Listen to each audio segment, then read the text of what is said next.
Hello everyone.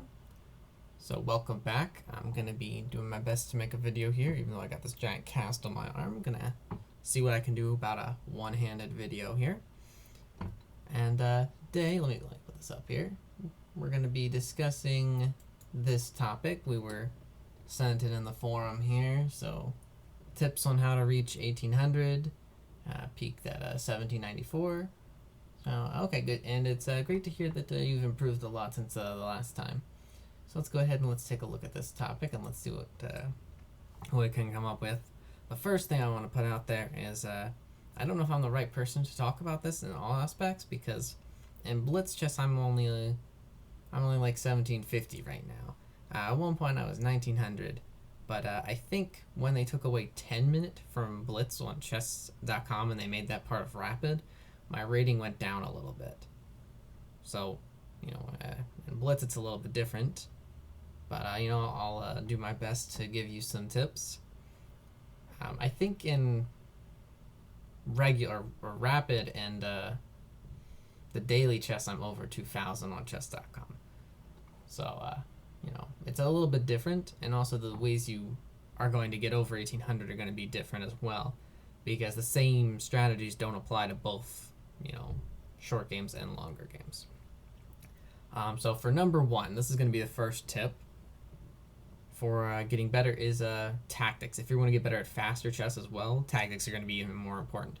Most games under 1800 are decided by like a single tactic, where maybe you see a piece that's not properly defended, it's overloaded, or maybe there's a pin or a skewer or something like that.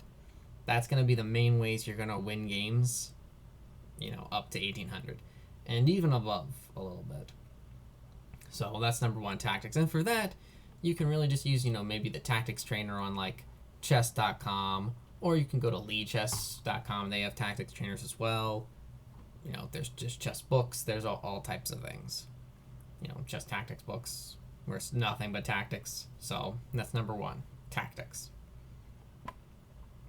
Okay, so number two, this is gonna be like the thing that Elon Musk says. Maybe you know who he is. He's the Tesla guy, SpaceX.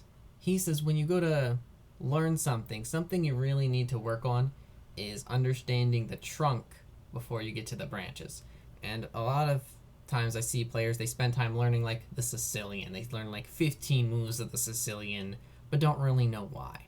And that's part of what I was like. They spend all this time learning the theory moves, but they don't understand why they're making the moves. So really what you should be doing is trying to learn the strategy, and then it will be much easier to remember the opening moves, because you'll know why those moves are being made. Like, okay, anybody can just remember, okay, e4, c5. But if you understand why those moves are going to be played, then it helps you to understand. So you understand, okay, e4, the white piece is controlling the center, and the black piece, okay, they're going c5. They want to control the center, but, one of the goals is they're going to try to get two center pawns, which can help give more center control. And, the game is usually going to become very aggressive, castling on opposite wings. You're going to have to play very quickly, very tactically to try to attack your opponent in most cases. And so that's the other thing, is you're going to want to learn the trunk before you learn the branches, learn the strategy. And for things like that, I can recommend, I myself, I'm a big fan of Jeremy Silman. His books are really good on understanding the strategy behind the moves. Or the other great way is you can watch my videos, and then you can learn some strategy. Okay. So next thing that we can do, I'm going to recommend this. So I'm going to pull up my next image here. So this is from a game. So right here, this is the white pieces. They're a little bit better here. And this was from a game of mine. Like right here, I'm not doing as well here. It's a little bit, at least I don't think I'm doing as well. And I didn't feel as comfortable in this position. I was like, I don't really like it as much. I think it's difficult to play because, I guess. But really my position was slowly becoming better. I had started off not so good, but then slowly the game started turning to my favor. And each move we go in, if we fast forward even more, Like, say we fast forward 20 moves. I'm just going to fast forward here. Here I'm actually completely winning.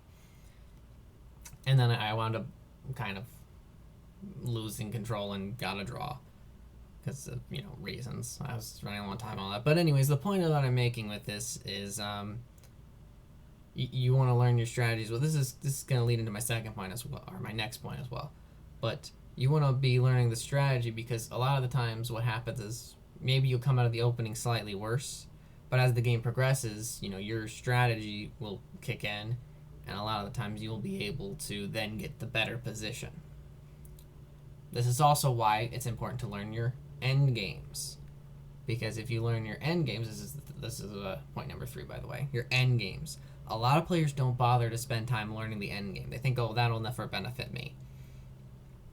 And really though, it makes a world of difference. If you're good at end game strategizing, which, you know, a lot of players don't bother to, they also don't bother to learn like their end game algorithms, we'll call them, where it's like, okay, I don't know, rook and like a Philidor endgame, rook and pawn versus rook, the Lucina position. A lot of players don't bother to learn those things, and they also don't bother to learn how to strategize in the endgame.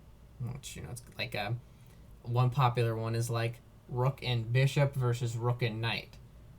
A lot of players are not as good with that. Really, the rook and bishop in a lot of cases will be better than a rook and a knight. You know, and that people don't really know how much of a difference that can make. So learn your end games. You know, look at games of grandmasters when they played the end games and see what they did. You know, see what Bobby Fischer did. That's that end game with like the rook and the bishop. He did that a lot.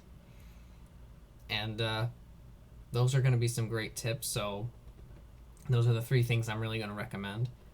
And, you know, just keep doing those. You know, and hopefully that will help you reach 1800. Like lots of tactics are easy. You can do just a couple every day. Really, with tactics, it's important to just keep doing them. You know, rather than do a whole bunch at once. So that's number 1. Second, really look for understanding rather than just memorizing everything. And then last is just learn your end games, because a lot of people forget about that. And there's been a lot of games that I've won I probably should have lost just because I, you know, managed to come back in the end game and, you know, draw a game I should have lost or maybe even win. All right. So those are going to be my 3 tips. So, you know, thanks for watching. You know, send me, you know, more suggestions and everything, everyone. All right. So I'll see you later. Bye.